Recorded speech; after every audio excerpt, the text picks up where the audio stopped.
Dia kan full listrik ya. Tapi mahal banget itu. Mahal banget memang, 1,3 miliaran kurang lebih. Sekecil itu Sekecil itu. Tapi kalau kalian mengeluarkan uang 1,3 miliar untuk mobil itu, semua nengok. Lebih ditengok dibanding kalian naik contohnya mobil-mobil sport. Kita bingung itu mobil, jujur. Kenapa, Om? Iya kan? Nggak enak banget. Oke. Tapi lakunya berebutan. Enggak belum hanya pernah ketemu sih kita. Belum pernah ya? Belum pernah. Nanti kapan-kapan kita ajak deh kalau Auto Hire. Boleh. Nanti Belum pakein kenal, topeng ya. Karena dia kayak Om Ubi, dia nggak mau.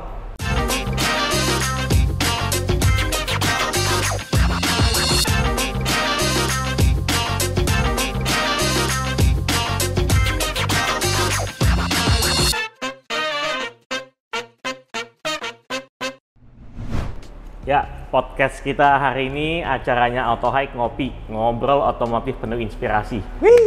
Iya. Kedatangan tamu istimewa nih. Terima kasih banyak Om sudah undang. Om Laknat, tapi nama aslinya sangat menarik. Ya Om, perkenalkan Om. Halo, nama gua Rockford. Rockford. Biasanya orang lihat review dari Laknat Auto Junkie. Dan kalau di luar itu nama gua sering dikira nama panggung. Iya kan, ini ya makanya kita pikir Rockford itu kan audio ya. Betul, merek amplifier ya, subwoofer. Sama subwoofer. Iya, Rockford ya kan? Fastgate ya. Sekarang dipakai sama Mitsubishi kan, Betul, Pajero. Om Di kontrak dia izin dulu dong Om mau. Oh enggak, aturan kalau mereka bayar royalty udah kaya raya saya. Nggak bercanda dong, kan Rockford ini. Ya buat yang pengikut-pengikutnya Auto Channel, kebetulan hari ini podcast kita ada Om Rockford. Om ini sering bantu kita, support kita untuk review-review mobil yang ada di Auto Hike ya kan? Siap. Nah, terus kita juga udah lihat kemarin kerjasamanya sama ini ya, Garasi ya, official Garasi. Kemarin sempat sama Garasi ID, dan kebetulan kita juga reviewnya unit-unit dari Auto Hike juga. Kemarin kita sempat nge-review ada Toyota Harrier ya. Iya, Harrier. Itu new old stock ya, Mas? New old stock, ya. Gila, parah, keren sih. Harrier Turbo itu juga. Sekarang kita sudah bersama dengan Toyota Harrier facelift Turbo tahun 2017. Dan mobil yang satu ini, itu seolah membuat kita terkejut gitu ya. Di varian yang turbo ini, selain mesinnya tenaganya lebih dari 230 HP, dia juga sangat sporty. Serba hitam dengan jahitan merah-merah gitu ya. Ini sporty banget.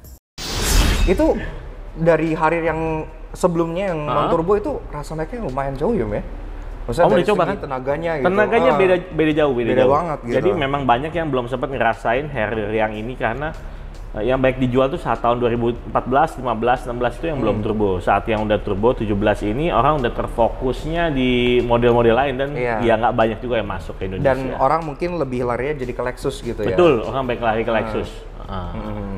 Padahal itu oke banget loh kalau udah Oke ya, itu juga mesinnya turbo itu kalau nggak salah kemarin kita lihat-lihat juga kayaknya yang pakai mesin 2000 cc turbo itu di Indonesia mungkin hanya mobil itu aja ya. Itu mesinnya sebenarnya sharing sama Lexus RX. Sharing NX. Lexus NX. Iya. Oh iya persis ya sama Lexus NX ya. Kalau RX beda Om. Kalau RX 200 RX beda. Beda. Okay. Nah, terus kita juga mau nanya nih sejarah-sejarahnya ya kan. Om Rockford ini Laknat Auto Junkie itu maksudnya tuh apa Om? Apa artinya sebenarnya? Sebelumnya? Itu banyak yang nanya dan banyak yang mungkin salah arti gitu ya. Salah arti. Karena namanya agak sedikit kontroversial ya. Kontroversial. Laknat itu kayaknya kesannya konotasinya negatif banget. Tiap kali nyari-nyari misalnya kayak kerja sama Sobre itu, hah? Laknat? Oh bukan. Jadi gini sebenarnya awalnya itu dulu kita nyari nama yang simple berhubungan sama otomotif. Dan kalau bisa ya part dari mobil gitu. Akhirnya setelah kita cari-cari, kita memilih Laknats. Bagi mungkin yang belum tahu Laknats itu apa, itu adalah baut roda. Jadi yang memegang pelek ke mobil ya, maksudnya yang biasa di mobil itu ada 5 gitu. Itu baut roda itu bahasa Inggrisnya Laknats. Nah, kenapa filosofi di balik itu? Karena bagi kita mobil itu mau secanggih apapun, mau sebagus semahal apapun, kalau Laknatsnya itu tidak ada, maka tidak akan bisa jalan, benar kan? Jadi itu adalah hal kecil tapi memegang peran yang sangat penting di sebuah mobil. Awalnya sih simple itu sih, dan namanya lucu lah, catchy gitu kan. Cuman awalnya kita nggak sadar tuh kalau Laknats ternyata kalau di Indonesia, oh ya ada kata yang mirip juga gitu. Gitu kan, itu udah berjalan. Negatif gitu. Udah berjalan kurang lebih sekitar waktu itu udah 10.000 subscriber lah ya. Udah mulai kayak kita dinotis sama brand dan ATPM ketika kita misalnya mau daftar media, mau apa. Mereka nyebutnya agak nggak enak gitu. Begitu baru kita sadar, oh iya ya, Laknats dan Laknat itu mirip loh. Tapi udah terlanjur kecebur gitu kan. Logo udah jadi, segala macam udah jalan gitu. Ya udah akhirnya kita sampai sekarang ya udah pakai terus aja lah, nggak apa-apa. Asalkan orang ngerti artinya. Ya kan nggak disambung-sambungin. Mirip sih emang. Pertama kali jadi YouTube itu mulai tahun berapa Om? YouTube itu mulai di tahun 2017. 2017. Awal mulanya karena memang ya pasti hobi banget sama otomotif. Iya, sebenarnya dulu kalau dari gue sendiri kan gue lulusan kuliah itu 2015. Sempet setahun juga kerja di salah satu brand otomotif juga lah gitu. Kemudian setelah itu kontrak sih setahun ya gue kerja. Terus kelar dari situ gue bingung. Gue kan jurusannya itu sistem informasi sama akuntansi, jadi nggak ada hubungannya sama sekali sama otomotif gitu. Berarti kan. ngedit Belajar sendiri dan semua dari YouTube. Oh, wah hebat. Karena awal-awalnya tuh ya yakin semua juga pasti prosesnya kalau baru mulai sih pasti begitu. Kita awal juga gear pakai apa adanya karena kan kebetulan partner gua Alex itu kan anak DKV. Oh, kalau Alex memang backgroundnya udah DKV. DKV, tapi tetap belum bisa ngedit waktu itu. Ngedit. Jadi yang penting udah punya kamera, udah punya skill dasar lah ya. Kita juga waktu itu banyak terinspirasi dari para senior juga, Om Fitra, Om Mobi, Bang Ridwan dan lain-lain. Kan waktu itu mereka lagi naik-naiknya banget tuh kan, tahun 2016, 2017 gitu. 16, 17 ya kan. Kita juga mikir kayak, oh iya, boleh deh kita coba gitu kan. Review awal kita pertama waktu itu Honda Jazz RS-nya Alex. Oh, oke. Jadi kita pakai mobil yang ada aja dulu. Ya udah cobain dulu deh gitu, bikin dan kebetulan alhamdulillah banyak yang suka dengan style reviewnya. Kita kan emang style reviewnya agak beda dan agak apa ya? Nggak bosen nyablak ya? gitu. Jadi kalau bagus kita bilang bagus, ya kan? Kalau bagus kita bilang bagus, kalau jelek kita bilang jelek gitu. Jadi memang mungkin ada yang bilang kita terlalu nyablak juga ada gitu kan. Tapi kan masing-masing punya style yang. Tapi nggak pernah dikomplain kan sama brand-brand gitu kan? Dikomplain sih enggak, tapi mungkin disentil pernah. Disentil sih pernah gitu. Cuman ya kita tetap menjaga relasi dengan baik lah ya gitu. Kita sih kita percaya di setiap mobil itu pasti selalu ada plus dan plusnya ada minus, dan itu dua-duanya selalu kita sebutin. Jadi kalau mereka misalnya nyuruh kita, oh kalian nggak boleh nyebutin minusnya, ya lebih baik kita nggak usah. Iya. Karena di semua review pasti selalu ada hal yang menyebalkan dan ada hal yang menarik. Iya. Gitu. Tapi kalau dilihat-lihat, Om paling senang tuh tipe-tipe mobil tuh Jepang apa Eropa sebenarnya, Om? Kalau dari saya sendiri sih, saya suka mobil yang aneh. Nggak ngelihat dari backgroundnya itu dari Jepang, Eropa atau mana. Yang penting mobilnya itu unik, jarang ada. Gitu. Makanya salah satu alasan kenapa gue pakai Renault Captur kan, karena itu juga mobilnya jarang ada. Dan selama ini pun di Laknat sendiri kita kalau cari-cari mobil buat review itu memang kita sebisa mungkin kita cari mobil yang mungkin antara nggak pernah di-review oleh reviewer lain atau mobilnya cukup unik gitu. Ya kita lihat juga kayaknya Om senang banget sama tebakan kita nih, JDM ya. JDM itu ya, mainannya Kojeki itu. Kalau JDM itu dari Kojeki. Kalau kita sih kalau untuk JDM Alex lebih demen JDM. Alex yang lebih demen sebenarnya. Alex lebih demen JDM. Kalau saya sendiri, saya nggak benar-benar sama sekali nggak memihak sih. Kayak maksudnya JDM, European gitu ya, sama sekali nggak ada preferensi kemana-mana gitu. Jadi saya nilai mobil pure dari mobilnya aja gitu. Mobil Jepang, mobil Eropa, mobil mana, kalau memang bagus ya bagus. Terus awal-awalnya sulit-sulitnya apa tuh Om? Pertama kali. Sulit-sulitnya biar kalau ya kan auto ini masih baru banget, jadi kita pengen belajar juga nih Om. Sulit-sulitnya ya sebenarnya dulu di awal-awal sih kalau untuk YouTuber apapun itu nggak cuma otomotif pasti sekitar 1000 subscriber pertama tuh yang paling susah Om. 1000 pertama paling susah. Setelah itu yang penting ada konsisten ya? Konsisten, yang penting konsisten dan yang penting kolaborasi. Jadi kalau bisa sering-sering kolaborasi, nah, kayak gini kita ketemu ya. Ya, gitu-gitu. Bikin kemarin kan ada Jeep Challenge Jeep juga Challenge. kan, gitu-gitu. Itu seru banget. Itu seru banget. Sampai begitu sih. Gila, itu viral banget gitu. Viral banget. Keren banget. Nah kayak gitu salah satu contohnya juga kayak karena zaman sekarang kalau kita jalan sendirian tuh emang susah sih. Kenapa? Saya sendiri itu memang sekarang seneng banget kalau bisa bantu sesama kreator yang sama-sama masih baru mulai.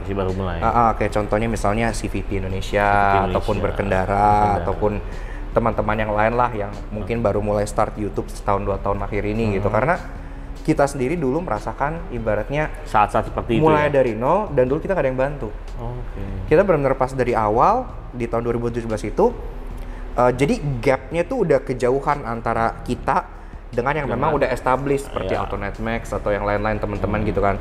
Itu kan kita pun baru kenal dengan teman-teman media itu pas kita mulai diundang oleh brand, mulai diundang dan mulai diundang-undang itu baru ketika 50.000 subs ke atas. 50.000? Jadi brand apa tuh Om yang pertama kali ngundang Om? Brand pasti kan inget banget kan? Wah, diundang nih pertama kali. Waktu itu salah satu yang pertama, saya nggak bilang yang pertama banget tapi salah satu yang pertama. Yang secara official resmi bener-bener Om, wah nih diundang. Iya, waktu itu yang salah satu yang pertama justru sama BMW. BMW? Iya. Dan gue waktu itu inget banget pas datang itu waktu itu peluncuran seri 8. Seri 8.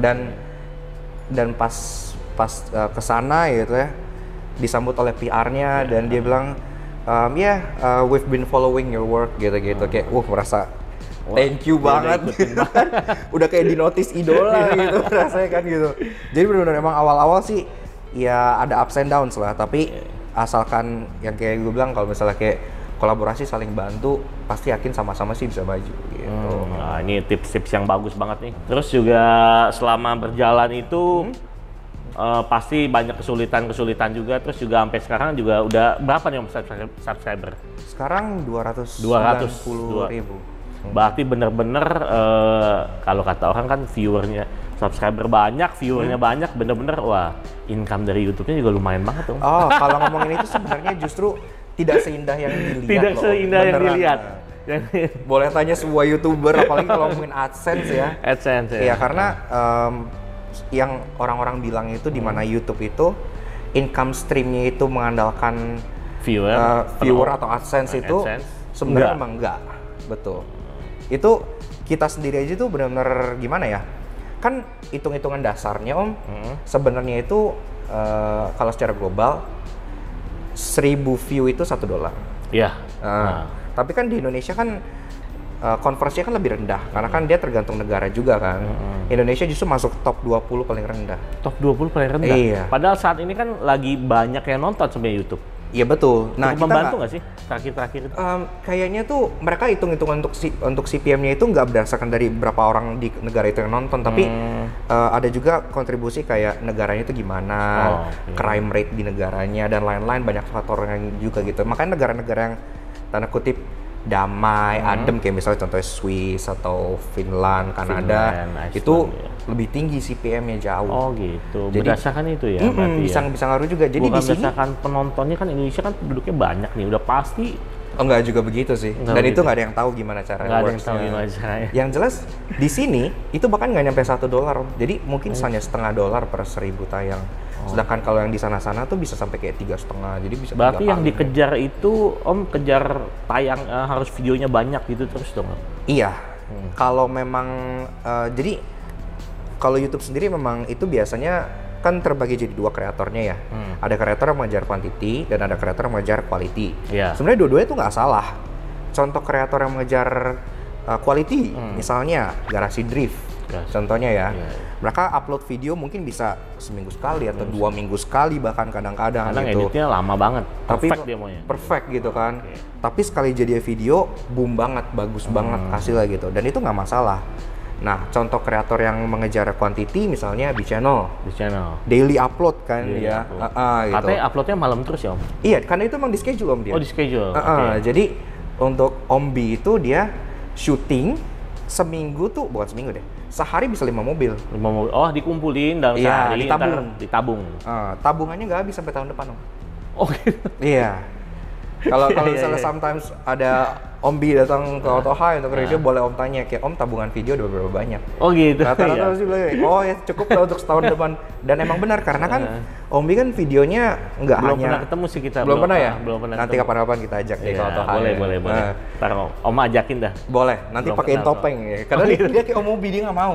Oh iya kita juga. Iya banyak yang bilang sih nggak tahu mukanya. Ya sebenarnya kalau nggak pernah tampil ya. Kalau cukup jeli ada di beberapa kayak pantulan mobil. Kan dia bocor itu juga langsung ya? kan. Kalau misalnya mobilnya warna hitam gitu kan suka kelihatan gitu. Tapi nggak pernah yang langsung kelihatan mukanya karena dia nggak mau. Jadi kayak mobil juga sama.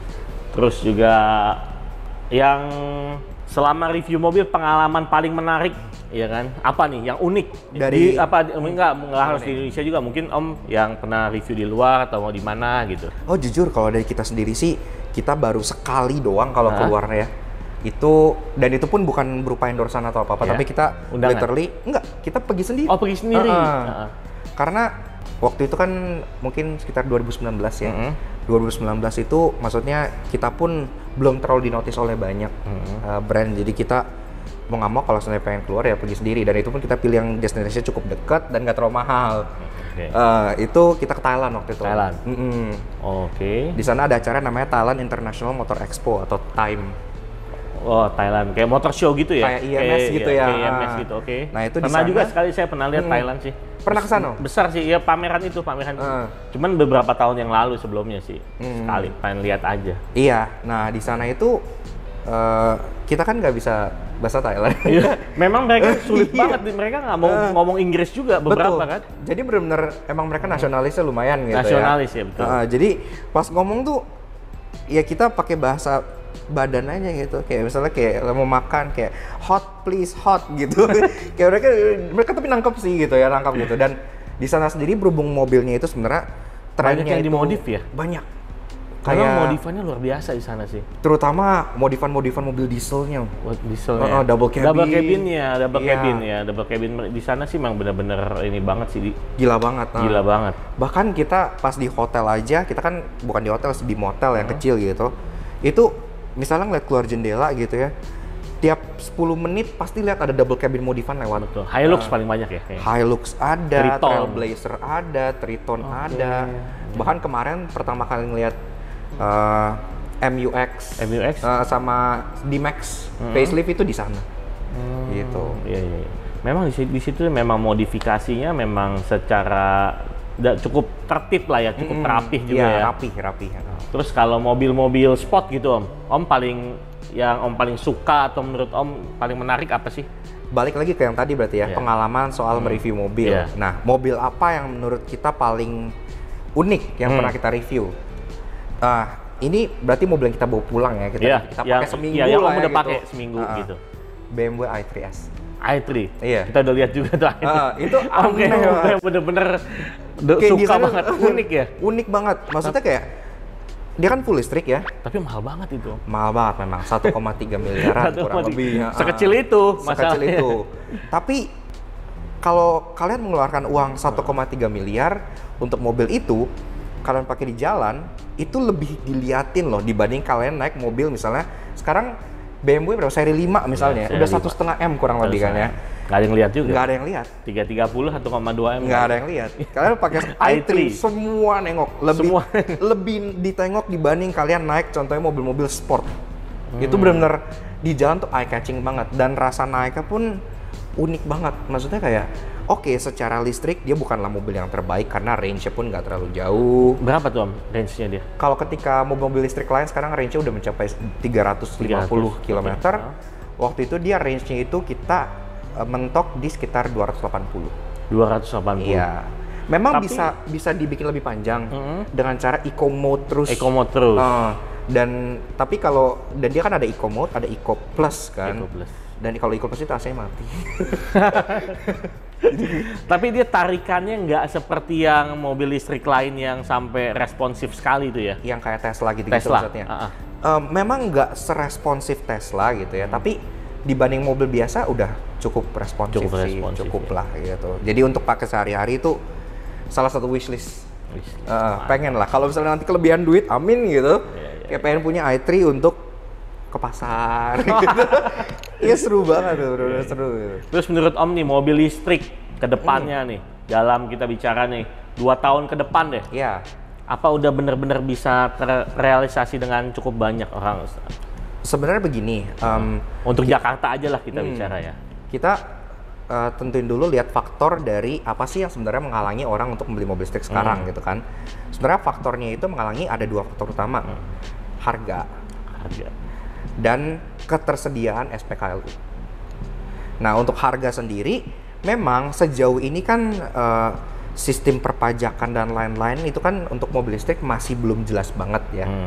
Dan berubah katanya berubah terus gitu. Dan kemungkinan besar nanti mungkin sudah akan jelas akhir tahun katanya sih. Katanya gitu. Kan Om yang sering diundang, makanya kita minta informasinya nih. Ya saya kan nggak diundang sama PLN. Gitu. Tapi kurang lebih sih katanya begitu. Itu, jadi ya? akhir tahun ini kemungkinan besar sudah lebih jelas lah ya. Nah dengan itu artinya harga mobil listrik bisa lebih ditekan lagi. Nah yang kedua adalah SPKLU yang tadi. Jadi SPKLU ini di Jakarta itu memang dia hanya tersedia di tempat-tempat, maksudnya selain kita ngomongin tempat PLN ya. Kalau PLN kan emang ada. Nah kalau di tempat umum itu rata-rata ada di kayak mall ataupun ada di tempat-tempat seperti beberapa pom bensin juga ada, cuman masih sedikit banget. Terus juga harus ngantri kan Om? Begitu orang lagi isi, kita harus nunggu. Iya. Gimana tuh solusinya? Iya, solusinya bikin lebih banyak. Nggak bisa lagi gitu kan. Nah, itu pernah review pakai paling jauh kemana Om? Paling jauh mobil listrik itu kita pakai ke Bandung belum ya? Bandung belum, jujur belum sih. Bisa sebenarnya. Kayak kemarin contohnya pas kita pakai Hyundai Ioniq itu sampai Bandung sebenarnya range-nya. Jadi kalau kita pakai full dari Jakarta, itu ke Bandung, sampai Bandung masih harus bisa cas lagi, muter dikit cas lagi. Jadi nggak bisa pulang pergi, nggak bisa gitu. Tapi tertarik sih untuk road trip pakai mobil listrik. Ya, waktu itu kan Ridwan pernah tuh yang sampai Ridwan udah sampai pakai genset. Genset ya gila. Mau genset sampai dia ngetes pakai genset. Jadi memang itu dilemanya di listriknya ya. Dilemanya memang di listriknya selain harganya ya. Jadi kita kan nggak tahu nih nanti setelah disesuaikan itu harganya jadi seberapa murah sih, apakah semurah mobil umum atau tidak. Kalau memang semurah mobil umum, kemungkinan penjualan mobil listrik mungkin bisa meningkat 50%. Kalau bisa semurah itu ya, tapi saya nggak yakin sih semurah itu sih. Tapi sebenarnya kalau dilihat ya, misalkan kayak Hyundai Kona, ya kita head to head karena ada yang bensin, ada yang listrik, ya kan? Yeah. Secara berarti memang benar-benar mahal itu di baterainya dia. Di baterai dan di motor listriknya. Motor listriknya. Karena asumsi penggantian baterainya katanya hampir setengah harga mobil. Apa benar itu Om? Kalau untuk harga baterai sebenarnya itu kan nggak dibuka ya oleh mereka. Jadi kita sebenarnya nggak tahu harga baterainya itu berapa. Tapi pertama baterainya itu kan digaransi 8 tahun. Iya, oke. Jadi harusnya kalau kalian pakai 5 tahun gitu dijual itu aman lah ya harusnya. Terus yang saya bisa kasih contoh adalah Toyota Prius. Karena saya punya beberapa teman punya Prius. Hybrid dong itu kan? Hybrid, tapi kan dia tetap ada baterainya. Ada baterai, kayak Camry hybrid lah itu sistemnya masih. Nah itu ada beberapa teman saya yang mengganti baterai Prius itu habis sekitar 30-40 juta. Karena dia size-nya kecil. Nah misalnya kan kita tinggal lihat tuh Prius baterainya berapa kilowatt hour. Terus kita kaliin dia tuh ada berapa kilowatt hour, mungkin kemungkinan yang harganya bisa gitu kita hitung secara angka gitu ya. Bahkan ya sebenarnya ada yang menarik banget di dunia mobil listrik. Di China itu ada merek mobil listrik namanya NIO. Mungkin pernah dengar? Iya pernah dengar. Nah NIO itu sebenarnya digadang-gadang sebagai the Chinese Tesla. Karena di sana itu dia ambisinya besar banget. Murah kan situ ya? Murah. Dan sebenarnya nggak murah-murah banget sih. Mereka premium, tetap premium, kelasnya premium gitu. Premium, ya. Mereka juga udah juara Formula E. Teknologinya tuh udah luar biasa dan satu teknologi yang sangat menarik. Jadi dia tuh misalnya kita pengen nge-charge di tempat umum, dia bikin charging spot sendiri dan itu sistemnya bukan nge-charge Om, tapi battery swap. Baterai. Jadi dia sistemnya baterainya mirip kayak drive-thru McD gitu. Drive-thru McD. Jadi kalian lewat, turun bentar, mobilnya diangkat sama dia udah otomatis semua gitu ya. Mobil diangkat, baterainya keluar, dimasukin baterai full dan itu kurang lebih 10 menit. 10 menit. Oke. Ya mungkin itu solusi juga. Benar. Solusi juga dan itu solusi buat yang pabrikan di Indo ya. Buat pabrikan semua di seluruh dunia karena bahkan Tesla aja yang sudah segitu besarnya belum mengimplementasikan hal seperti itu gitu. Jadi itu baru NIO aja yang seperti itu. Sedangkan menurut kita sih itu solusi yang sangat brilian banget. Brilian sekali kayak remote abis baterai ganti. Iya ganti cepet gitu kan. Iya.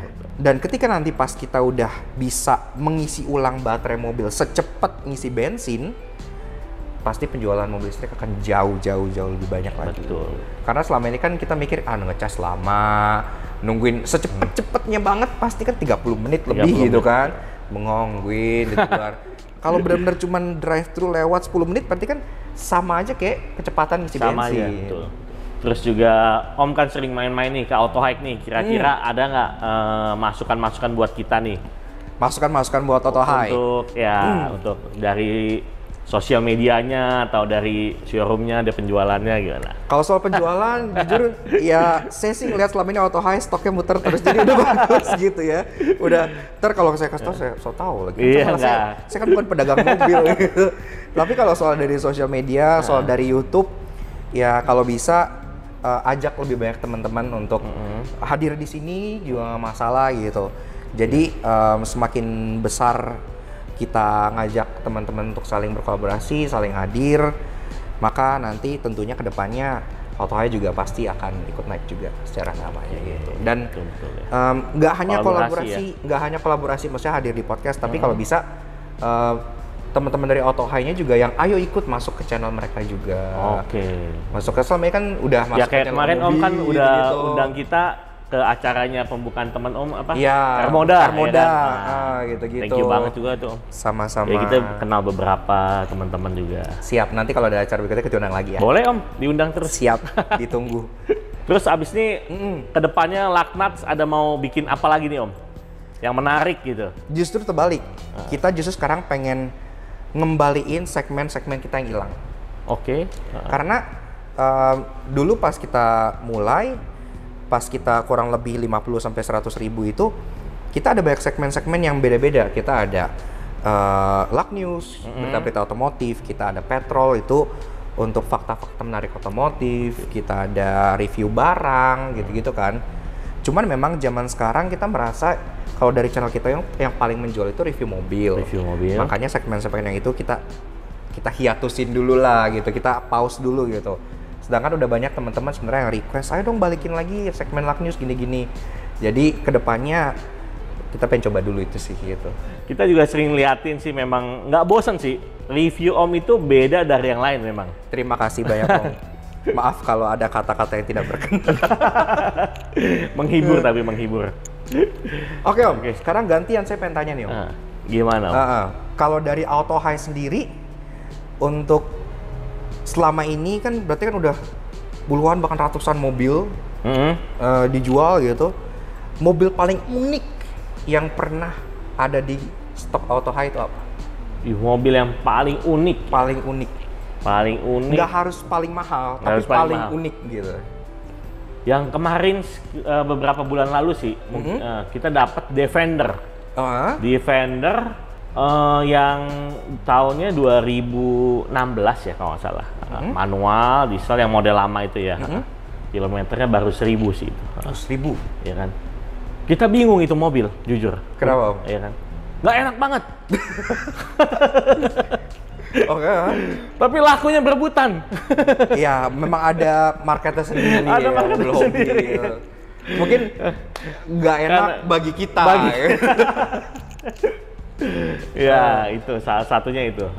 Tapi ya pengalaman-pengalaman menariknya itu sih. Kadang-kadang kita nggak bisa memposisikan kita seperti ya saya sukanya ini. Iya. Karena masing-masing pasti punya preferensi. Ya kan. Tapi memang kalau kita beli mobil rata-rata memang selalu sih rata-rata memang standar yang masih OEM semua.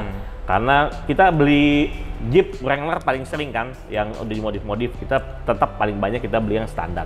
Gitu karena untuk dijual lagi pun untuk kondisi yang standar, yang mulus gitu kan lebih enak, lebih gampang dijual juga ya. Betul, walaupun kadang-kadang modifikasi ada nilai plus juga. Betul, ya. Tapi nggak semua orang nggak suka. semua orang suka. Kita bicara yang secara generalnya gitu. Oke. Satu lagi Om. Ya, Om. Ini di luar Auto High. Kalau tadi Ya. kan mobil unik yang ada di Auto High. Kalau untuk preferensi Om pribadi nih, mobil apa yang pengen banget Om punya gitu?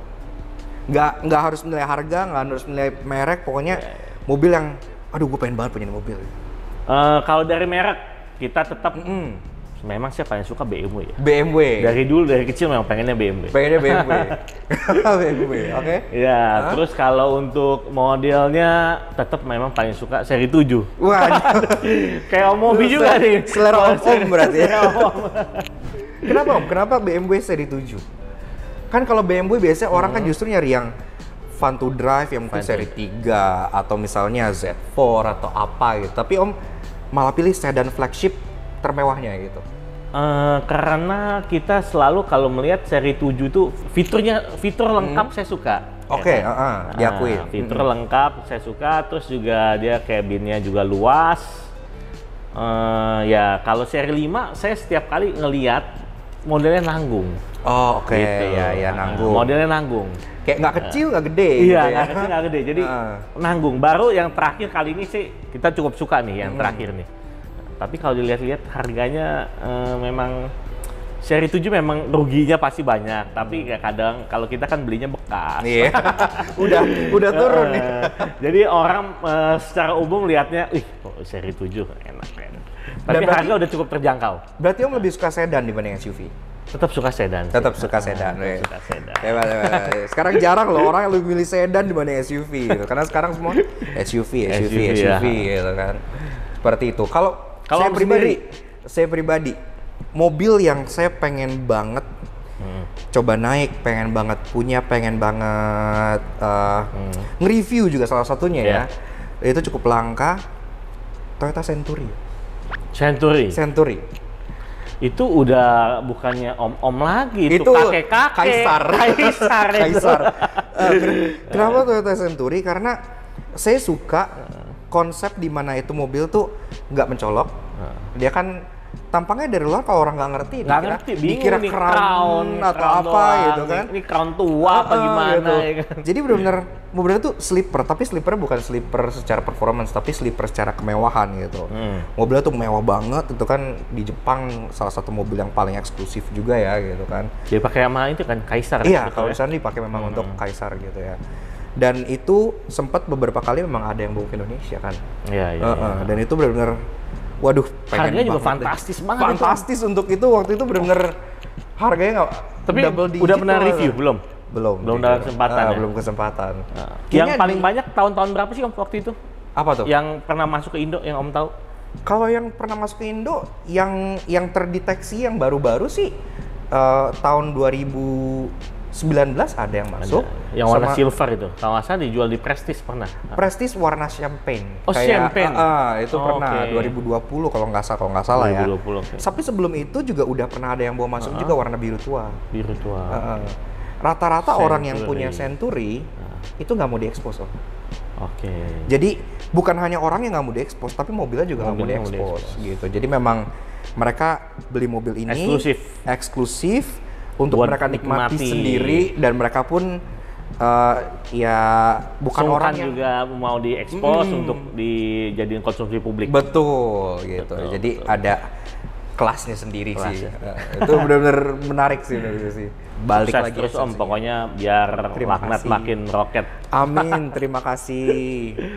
Thank you nih Om, udah waktunya diluangin di Auto High Channel ya kan, di acara ngopi. Moga-moga ntar kita bisa undang lagi teman-teman yang lain. Siap. Nanti kalau misalnya mau undang teman-teman siapa segala macem, boleh. Misalnya minta bantu Om, bisa pasti kita usahakan juga. Siap. Oke, thank you. Kalau sekian dulu acara ngopi hari ini. Terima kasih. Terima kasih banyak. Ride safe and Godspeed.